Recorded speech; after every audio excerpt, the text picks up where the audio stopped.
Nexxlegacy. Branded After Dark. Branded is in the building, of course. And shout out to my girl, Sweet Erin. She's actually at a concert right now, kind of like an 80s vibe out there in Miami. So I want to send a big shout out to her. I know she'll be calling in shortly. So tonight's going to be a nice night, not just filled with topics and conversation and music, but we also have a guest. And, the guest, you heard the music right here, so it's definitely one of those type of situations where I definitely appreciate everybody calling in. I appreciate emails and also website hits and conversation via chat room.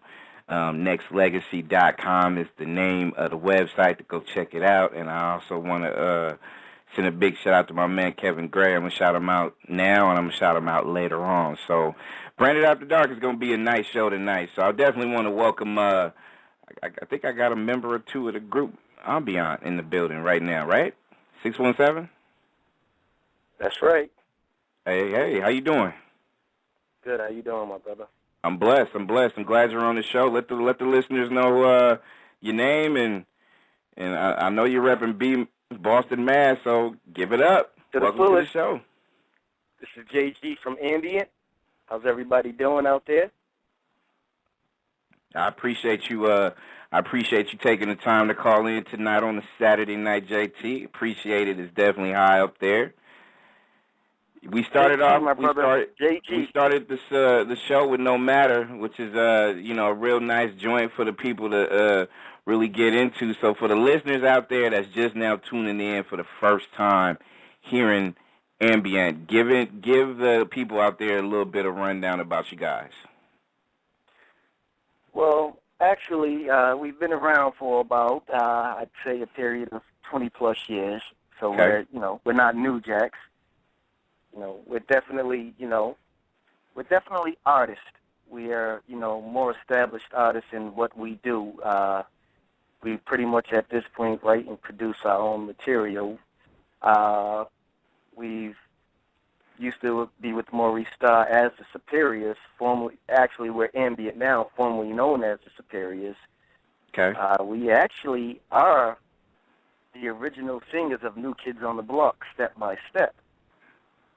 Really? Yes, correct. Which you can YouTube or Google that, and you will find that. No pun intended towards them. We still love them guys and wish them the best, and we're, glad for their success. It's not a song that we wrote.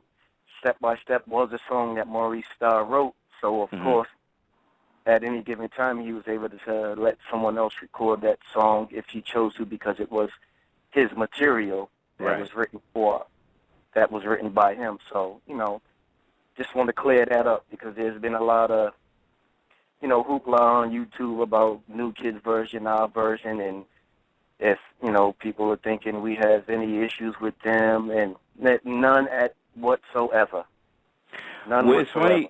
It's funny that you bring that up, because, and I know it's circulated out there a lot via YouTube, and people can just hear certain, versions of songs or whatnot. And I know for songwriters and even beat makers, those things are shopped around verbatim. So take, for instance, there is a particular song that Shantae Moore had that Jennifer Lopez wound up using, If You Have My Love. I'm pretty sure everybody knows that song, but Shantae Moore had a similar song to that. So a lot of people was kind of saying that, who took what song from who, but to what you're saying is it's kind of similar to that in a way, right? Where people are just going to hear it because they're, the person that made that song literally kind of let other people touch it, feel it, sing it, you know what I mean? So it's going to have that same flavor. Very true, very true. And that's just the way of the business. What may not work for one person may work for someone else. I mean, it was a great song. It didn't work for us, but it ended up becoming a global hit for them, and we're happy for that. We had no rights to that song. We didn't write, produce, nothing to do with it. We just simply performed it, sang on it, recorded it. That's it. So they made it, which is fine. We have no problems with them. We still love them. They pretty much help put and keep Boston on the map. So that, in a nutshell, we're very proud of that. Interesting. J.T. of Ambient is here on Branded After Dark, and you say you guys have been doing music for 20 years, and you mentioned Maurice Starr, but I know a lot of people were going to tie that into not just New Kids, but also New Edition. And you guys are basically born and raised in Boston for the most part, right? Correct. How did you guys get together? It's, living in the same neighborhood, you're living in the same neighborhood. Some of us went to school together. Some of us were just cool with each other, and it's just, hey, let's do this. We knew someone with talent. Someone knew another one with talent. Like I said, living in the same neighborhood. Hey, let's put this together. So that's how that came about. So when you guys got together and you kind of, pulled a friend from a friend from a friend from a friend, right? And here you are, singing nice songs and stuff like that. I mean, did you kind of foresee that as a singer, or did you kind of feel like, you know what, when I sing, I want to basically be solo? Actually, I think what it was, no one had the intentions on being singers. Everybody was off doing other things, and then, seeing New Edition, that's who started it all for all of us. I mean, let's face it. Watching New Edition, I actually grew up with them guys. Right. Lived in the same neighborhood as New Edition, grew up with them, know them very well. But it's just kind of said, hey, I want to do that too. And the other guys kind of felt the same way. That's what they wanted to do. I mean, at the time, that's what it was. That was the thing to do, put a group together and see what you can do. No matter how far it went, if you just did it to have fun, but in our case, and it ended up becoming something serious, and we ended up, making a career out of it, and still here to this day. Still here doing it. I mean, and it's a rarity where you could be able to see a group such as yourself to still rock out and do songs and, just kind of keep pushing that music line as a group in 2013, because groups seem like they're dinosaurs nowadays, right? You don't hardly see a whole lot. I think it's more or less because of the change in the industry. Like, the music industry, let's face it, has changed drastically over the years. I mean, it almost seems as if groups are not in as much demand as they used to be. I don't know what the cause of it is, or, like I said, it's changing the music, the sound. So if you're out of the loop and you try to come back into it, it's kind of pretty hard to match up with today's music, because you can't adjust, because you haven't done it in so long, so you're stuck in one era. Like, how do we even compare to that? Not saying that this music that you hear today is better. It's just things have changed, and people are looking for a different sound today as opposed to what they were looking for, 10, 15 years ago. I feel you, and I respect that too, though. And at the same time, I'm a nostalgic dude, man. I miss real good, authentic groups, like, male groups, female groups, stuff like that. I mean, I love the fact that, people can harmonize and, do stuff as a unit, and it felt good to see. I mean, like you said, you kind of took some blueprints from New Edition and other groups and kind of molded your own craft to how it is. But I'm, as a fan and as a media guy, like, I miss that, man. I miss it to no end, because you're right. The way that music is in 2013, it seemed like a lot of people don't appreciate that particular form of music like they had at one time. Agree or disagree? No, I definitely agree. It's almost like it's like a lost art now. Like, you can put a few words together under a nice beat, and you pretty much have a hit record. Like, the artistic side of it, I'm not going to say it's not there anymore. It's just, I mean, it's not as what it used to be 15, 20 years ago, but at the same time, music has evolved. It has changed. A lot of younger kids are buying more music than, what it used to be years ago.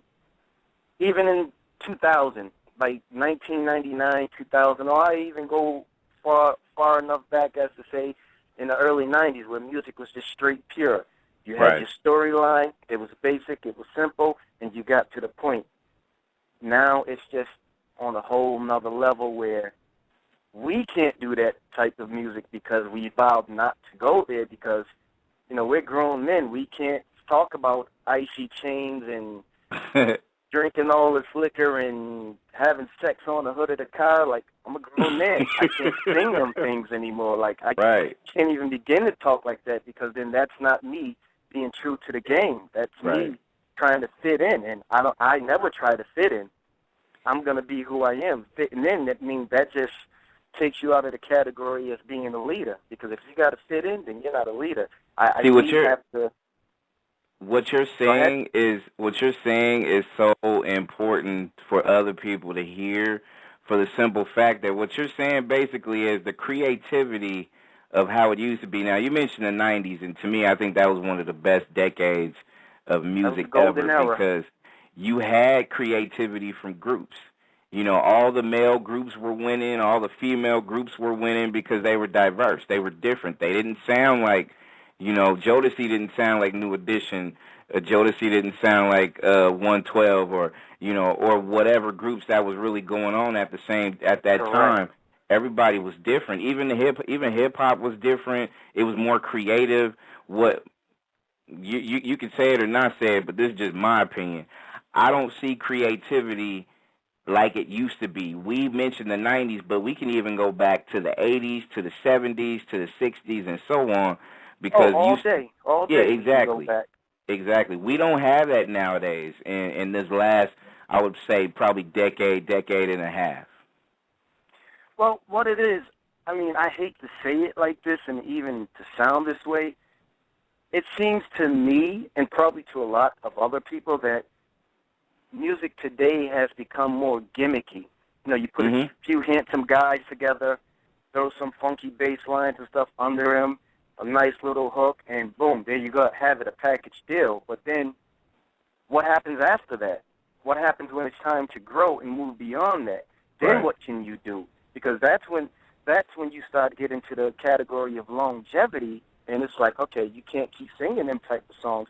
Now what are you going to do to prove yourself as an established artist? And if you can't produce, it's like, wow. But for the meantime, the singers, the artists who really put their heart and soul into this and can really sing and can give you a show lose out. I mean, let's face it, they lose out. That's why you don't see the groups anymore. If you don't see, you go to a concert and you're not impressed anymore. And if you do go, you may like a song, but then when you find out half of the song is being lip synced, you're kind of like, wow, man, I could have just stayed home and listened to the CD if I had known this was going to happen. So that's what it is today. Like I said, you put a few cute faces together, the girls go gaga over these handsome guys, and you realize later on in life, I was listening to that, but like I said, that's the way it is today. I mean, we have to face it. I mean, I don't know what record exec out there is going to change that and not want the quick buck and want the longevity from groups that can really sit there and harmonize and sing, but, you know, it just seems as if a lot of them today want the quick buck, and as Ambient, we're not willing to have anybody make a quick buck off of us, and we're not going to try to make a quick buck for ourselves. I want the longevity. I want money forever. I want to perform forever. I want to be able to sing songs that are timeless classics. That's what we are. Like, we don't want to sing songs that's hot for 1 year, and then, you know, 2 years from now, you're like, I can't believe I like that song. We like timeless classics that when you, for someone who's 20 now, when you reach 40, you can play that same song and say, damn, this song is still nice. I still love the song. It still sounds good. So that's what a lot of people should ask themselves. Like, do I want to buy this gimmick or this song that's going to be hot for now, or do I want a timeless classic, something I can cherish forever, memories, you know? J.T. of Ambient is our guest on Branded After Dark, and you know, I'm gonna ask this question because I think you've had enough music experience and you've seen the changes over the last couple of decades to kind of, you know, form your own, I guess you could say, creative judgment on how things are. But do you really should we as media people, or should we as artists blame the record execs for how the way things are now? The reason why I say that is simple, is because I feel like the record execs, they're going to tell you how they want certain things. But as an artist, that's correct. The artist that has creativity, I know they're going to come and negotiate, and they're going to say, okay, I know you want it like this, but I'd rather have it like this. And then they're going to kind of sort of meet in the middle. The reason why I kind of feel like it's not really the execs, and it's, we got to put more responsibility as artists.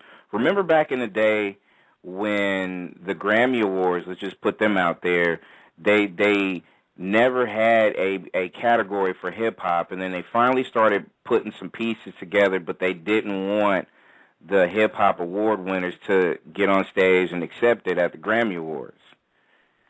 So hip-hop boycotted.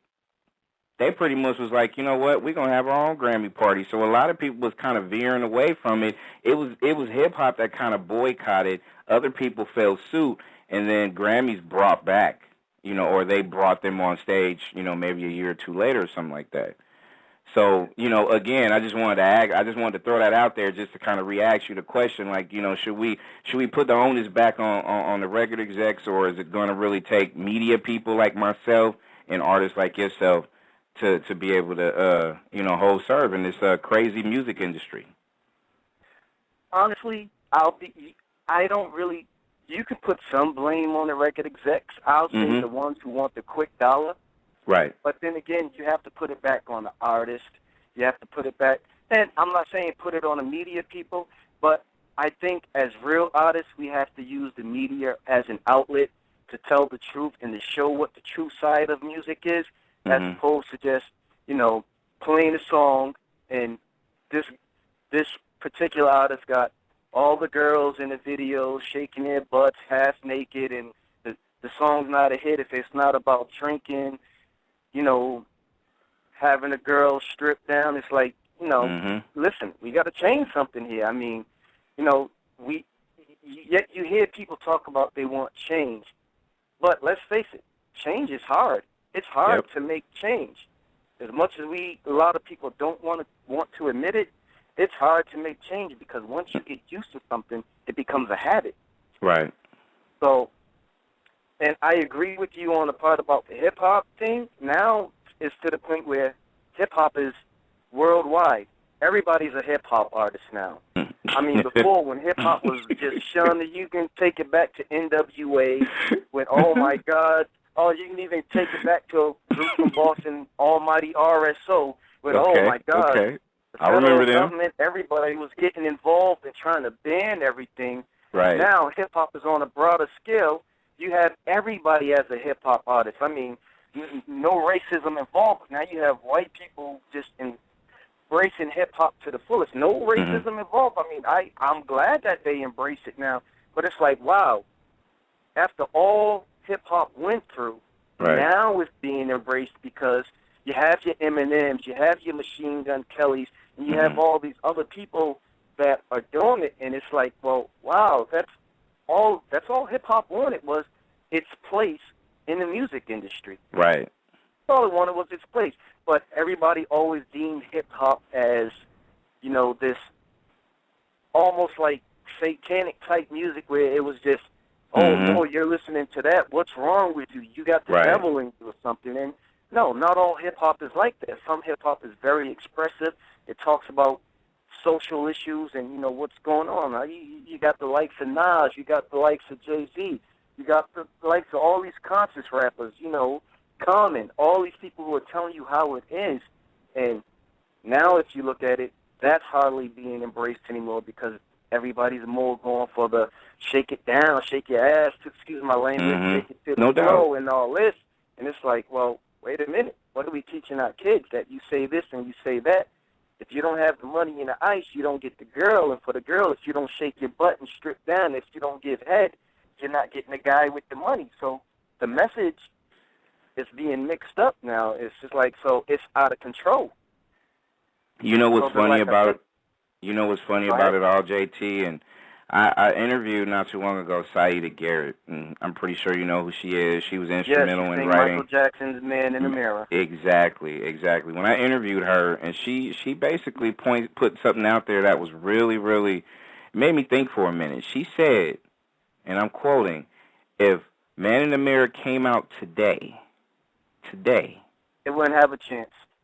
it not only would it not have a chance, people would look past the message that was being placed on the song, the passion of the song, the arrangement of the song, everything about the song would be ignored in today's world versus when it came out back in 86, 87.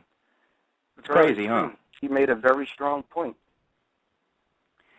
That's very crazy. I mean, it's I don't know. I can honestly say that sometimes I feel lost because it's like, wow, this song is, you know, no disrespect to anybody who's out there trying to make music and, you know, get paid, but for a lot of us artists out here, this isn't just about getting paid. This is our lives. This is what we do. We do this for the love of it. We do it for the love. We write, we produce, we sing from the heart. Like I refuse to sing someone else's feelings and emotions when I have my own feelings and emotions. We can write our own feelings and emotions. Right. So I don't want to sing songs just to get paid a quick buck because at the end of the day, I refuse to sell myself short or sell my soul, or as we call it today, you know, sell out. Like I can't do that. Right. Do you feel like you know, I'm just basing everything on your opinion. So give me a percentage, hypothetically, that you feel that the industry is more so caught up into the money-making machine that it is versus the quality of music out there. What's the percentage do you feel? Do you feel like it's a high percentage that people just they don't give a damn. They just want to make money? I feel like it's a very high percentage. I honestly, and this is my honest opinion, I'd say at least 85%. I listen to the radio every now and then just to see what's out there, but it's the same songs over and over. So I listen to CDs. I listen to, I go back and I Google old groups and play old stuff because when I hear the radio, I'm like, look, I just heard this song 10 minutes ago, and the song hasn't said nothing that made me want to turn it up. And it's like, but it's so watered down today that I haven't heard an R&B song that I myself have considered R&B. Like, this is not R&B. R&B has a particular groove to it. Everything now almost sounds like house music, and not that I have anything against it, but you know, it's like, well, where has R&B gone? And sometimes, JT, you want a different variety of music, right? Like you want to have an opportunity. Yeah, you want to have an opportunity to change the channel and see a different thing going on than other channel you just seen, right? That's what I like. I like to hear different artists. I like to hear new artists. Like, I don't want to keep hearing the same artists who, you know, being played all the time. Then I got to see them on the TV all the time. Kudos to them. I'm glad they're doing their thing. But it's like, okay, look, I want to hear, you know, I want to hear someone different. I want to hear something new. I want to hear something fresh. I want to hear something to say, now that's very creative. That's what I want to hear. Right.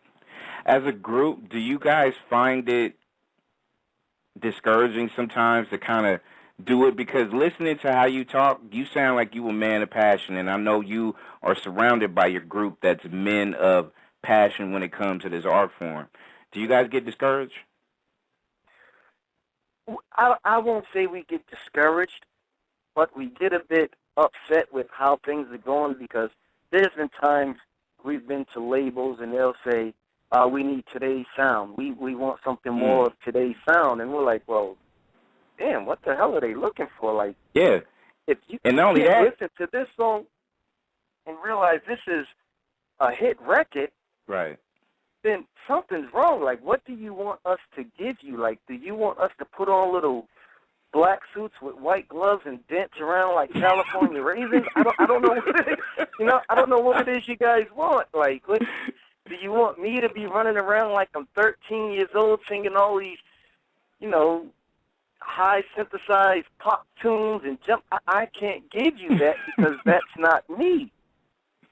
And people that know me will say, that's not him. How is he doing something that's not him?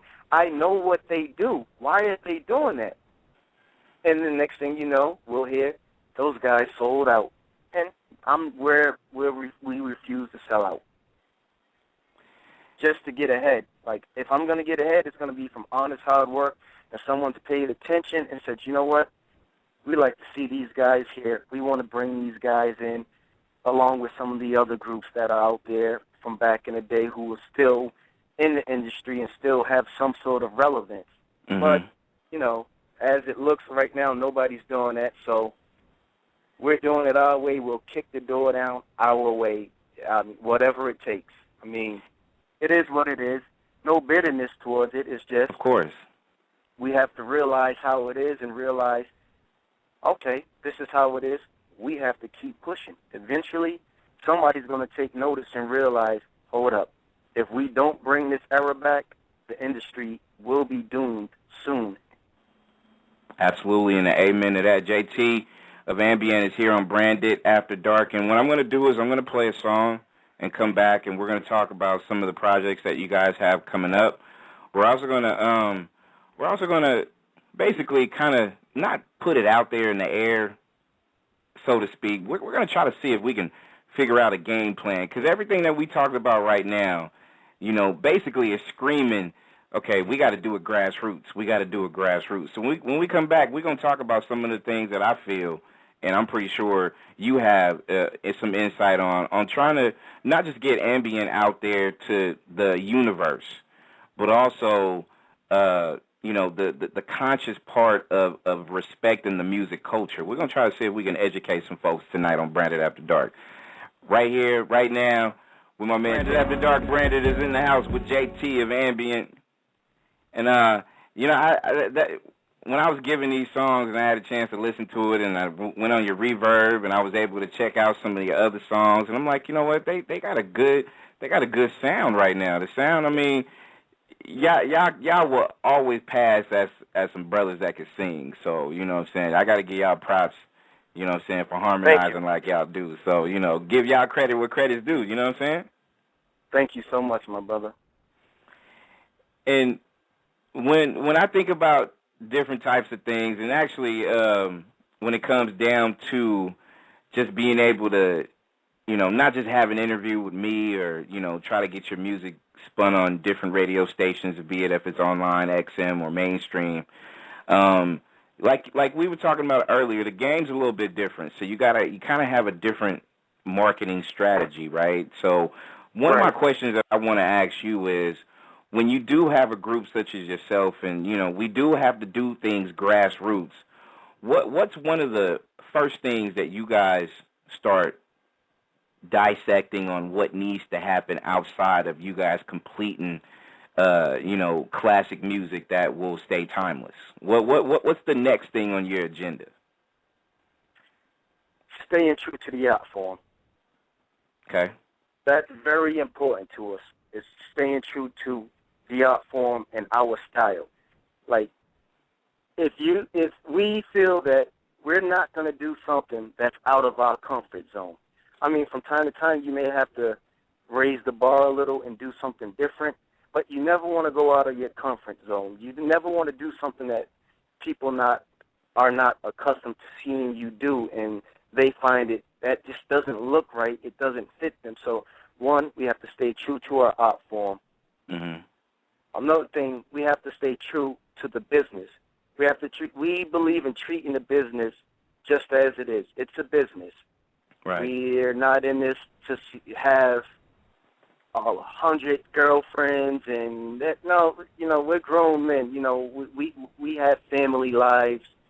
This is a business for us. Not only is it a business, this is probably the next best thing to our family lives that we have. It's not a hobby, so we have to stay true to ourselves, true to each other, true to our families, and then the writing process. We're not going to write songs that don't fit us or write songs that you can't play for your grandmother. Like, I'm not going to sing a song that I cannot, well, my grandmother has been long past, but still, you know, I don't want to play something in my, like, for instance, in my car that I can't ride down the street and people look at me like, what the hell is this dude playing? That's disrespectful. You feel what I'm saying, man? Yep. So you have to have a certain class about yourself when you become a certain age.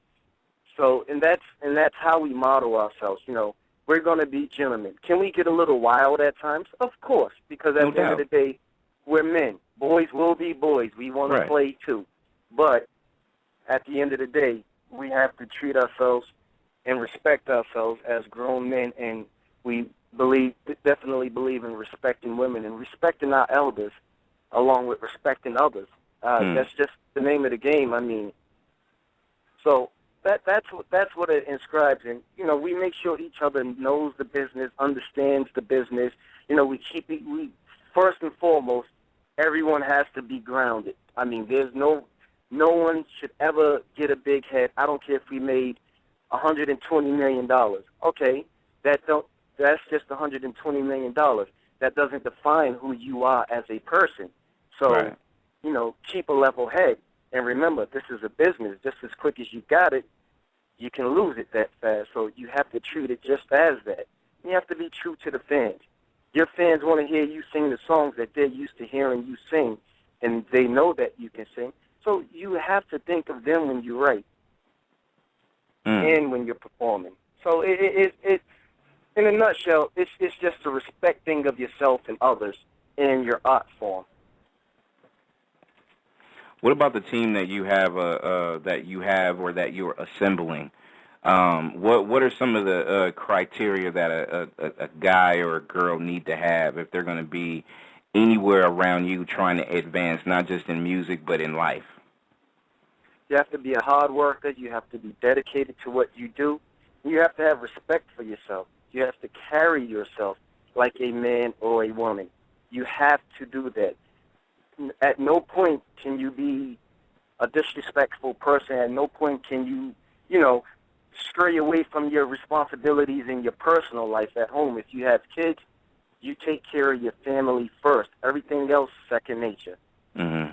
Families first, and respecting yourself and others falls right into that category. I mean, you just have to be a down out. You have to be an honest person. We believe in honesty, and if you're the bad apple, we're gonna weed you out pretty fast. It's just Amen to that. You will not stand a chance with you. We will find you and tell you, you got to hit the road. This is not how we operate.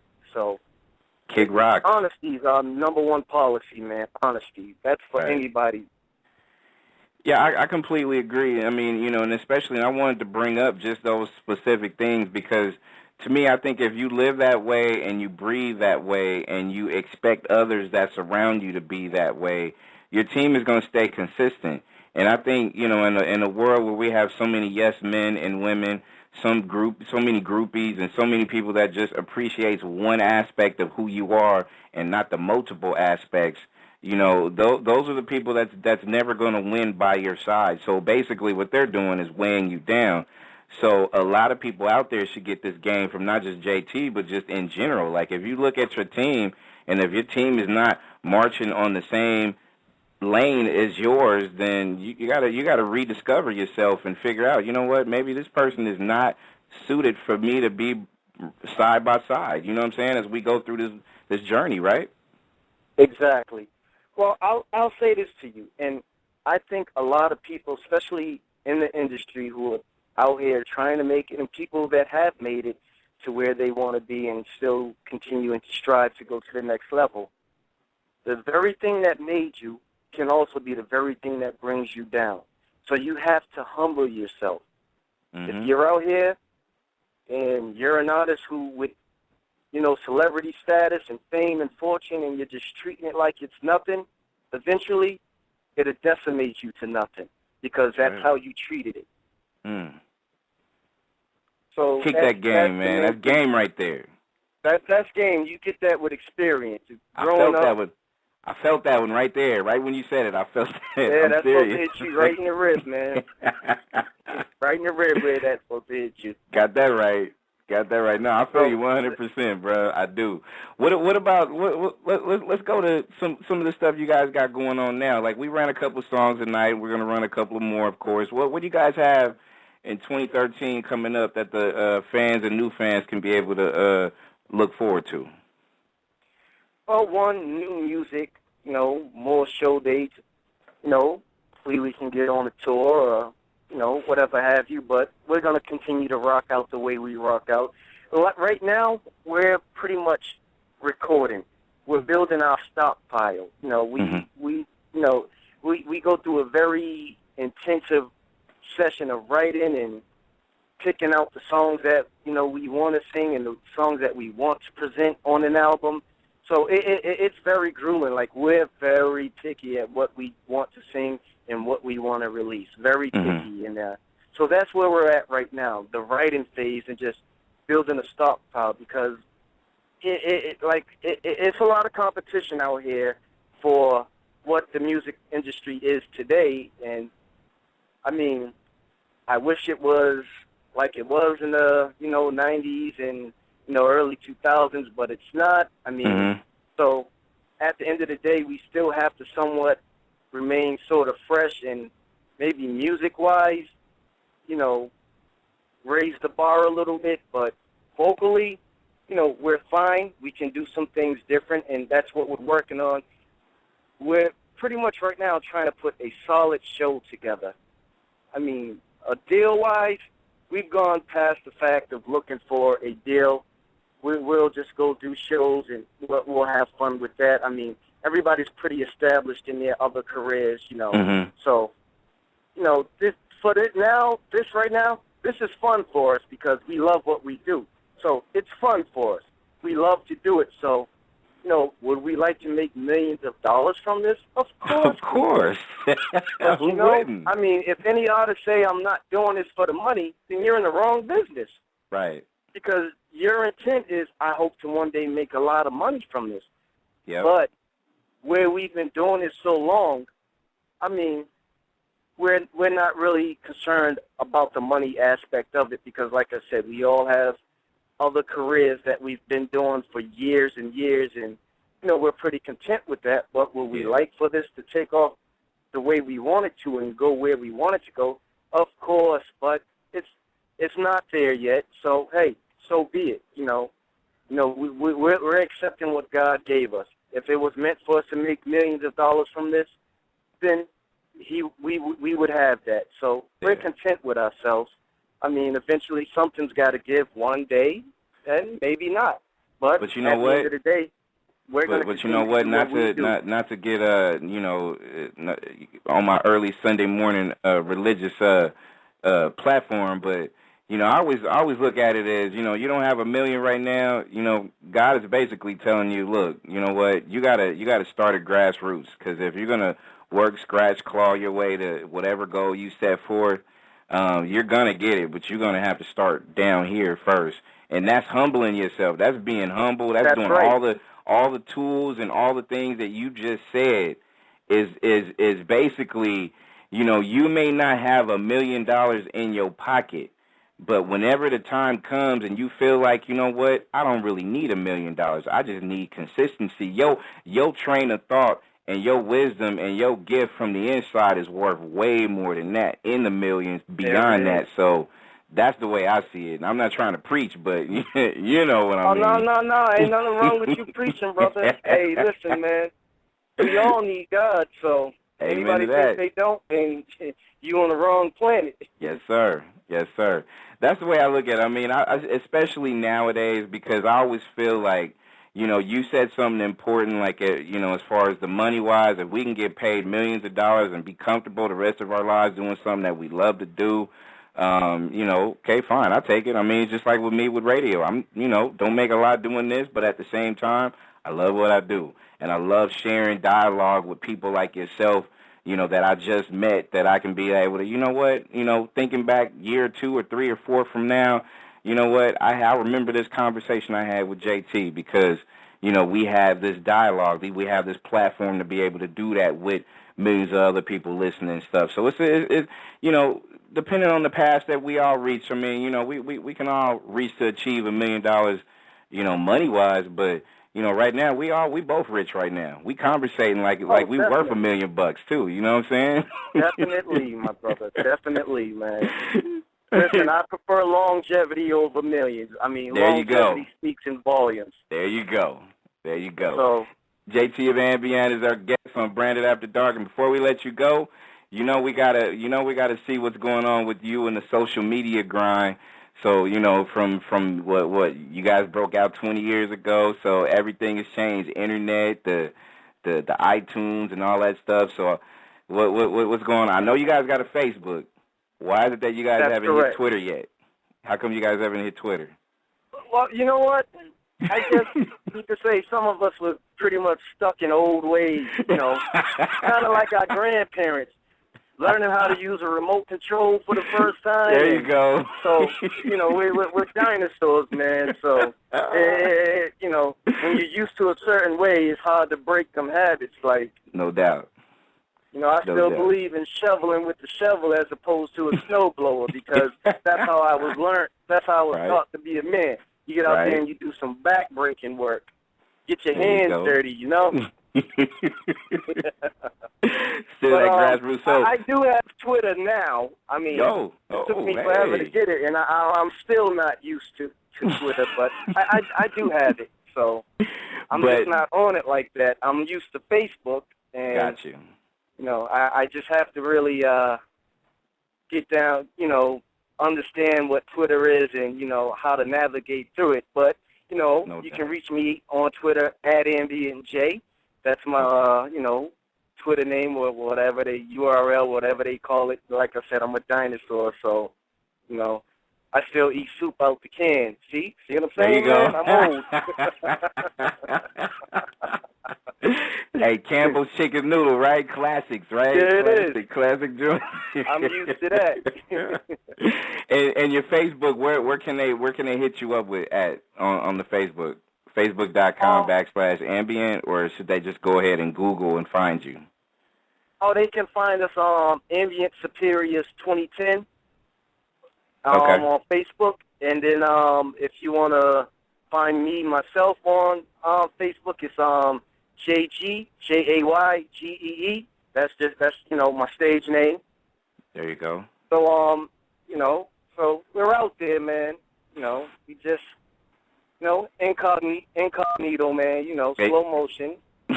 Life is what it is. I almost said the other one. Hey, you're an R&B guy, man. So you know you have to go slow motion for the ladies. You know what I'm saying? So you know there's no other way, man. And you know I can't let you go without asking you some kind of question about just holding their responsibilities when it comes to relationship. You come out with the I'm sorry joints. We're gonna play My Heart in a little bit. You know, I mean, for the guys out there that's listening, you know, get them a little bit of relationship advice when it comes to JT. When it comes to making sure that we let the ladies know that every day and every night should be Valentine's Day and night, right? Well, real talk, man. That's some real talk right there. Honestly, fellas, man, your woman is your woman, man.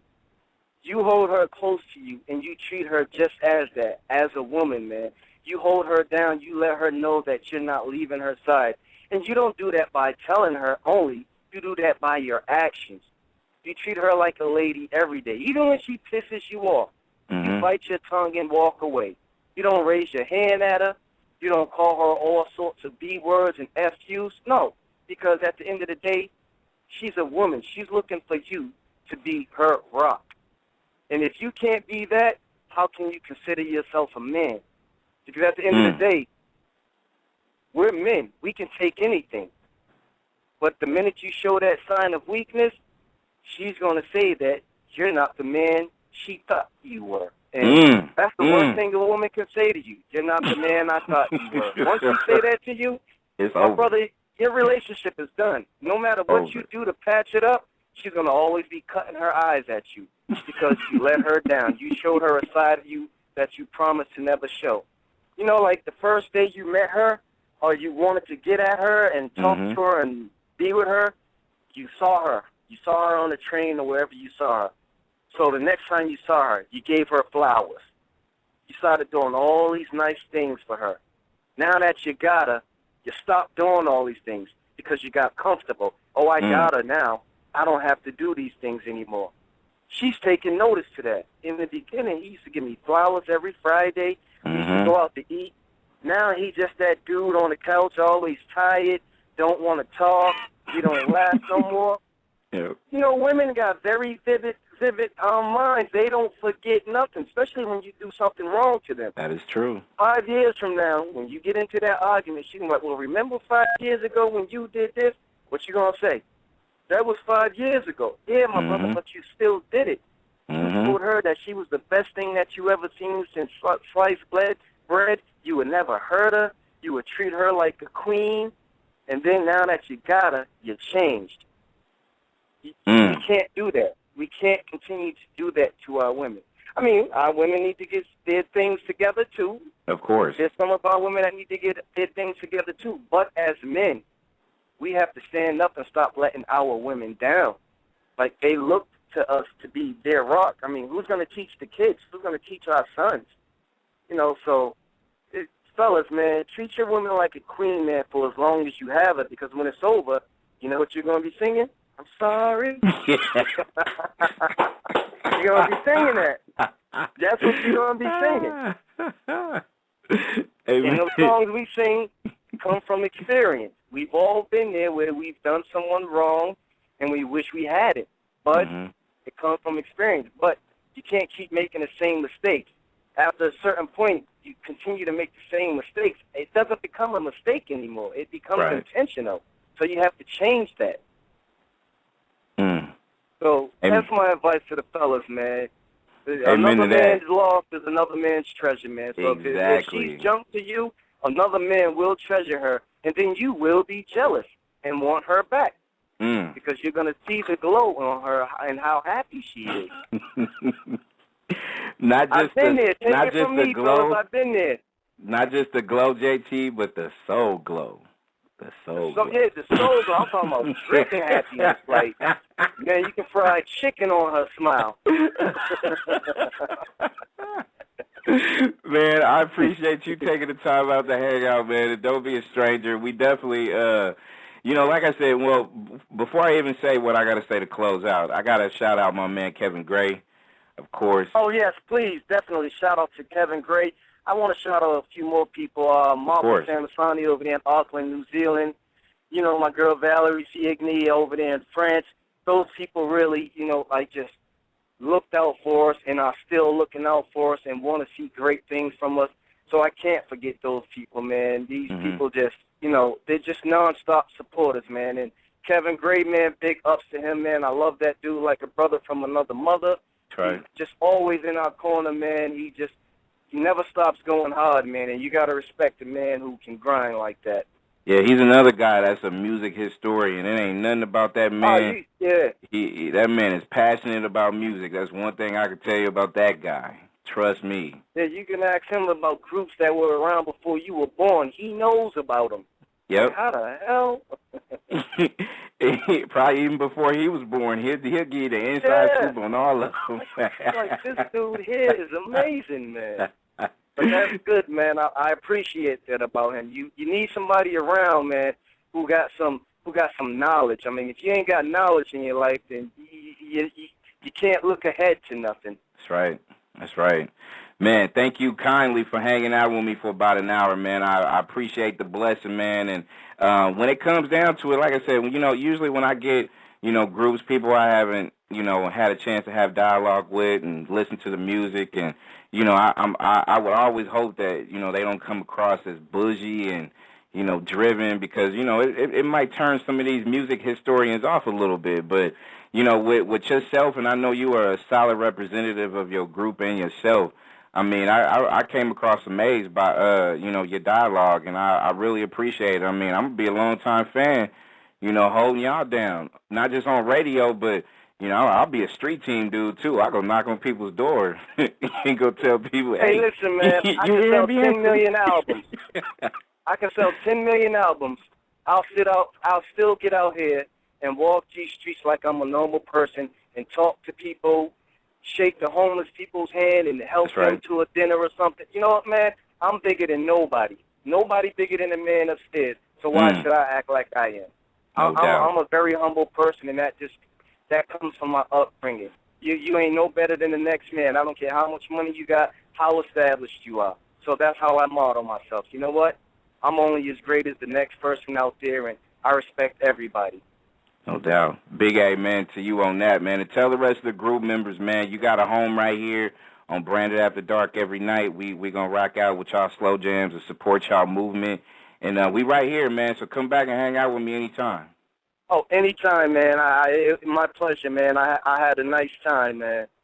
Appreciate the love. As long love. as I've ever spoken on the phone, and it wasn't a girl. Hey, I know with you and I dialogue, but you know it's probably like a couple of million females out there listening. Like especially when you gave that sermon about the, you know, hey men's, you got to pay attention now. Like, come on now, wake up before you gotta wake up, man. Stop disappointing your lady, man. That's right. Appreciate it, J.T. Much love and blessings to you, man. And tell the guys I said what's up.